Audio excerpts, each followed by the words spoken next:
அஇஅதிமுக அம்மா அணிக்கு இவர் இரட்டைலை பெறுவதற்காக பணம் தந்தார் என்பதுதான் வழக்கு. அந்த வழக்கும் இன்று வரை நிலுவையில் உள்ளது.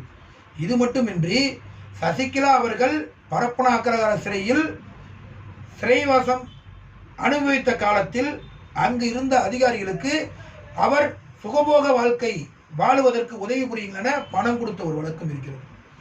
ஆகவே 3 வழக்குகளும் இதுவரை நிலுவையில் உள்ளன. அதிமுக்கிய வழக்காக அவர்கள் எடுத்துக்கொள்வது அந்த இரட்டை இலைக்கு பணம் கொடுத்த விவகாரத்தில் அனைத்து ஆவணங்களும் எங்களிடத்தில் உள்ளது என பிஜேபி கவர்மெண்ட் இவங்க மிரட்டிட்டு இருக்காங்க.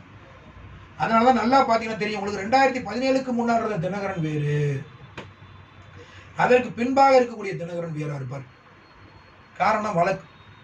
அதை வச்சு தான் எல்லாரையும் மிரட்டி மிரட்டி பணிய வைக்கிறாங்க. எடப்பாடி பழனிசாமி முதற்கொண்டு நமது ஓபிஎஸ் ஐயாவிலிருந்து நமது தினகரன் ஐயா வரை எல்லாரையும் பணிய வைக்கிறது அந்த வழக்கை வச்சு மத்திய கவர்மெண்ட் பணிய வைக்கிறாங்க. இதை வச்சு ரொம்ப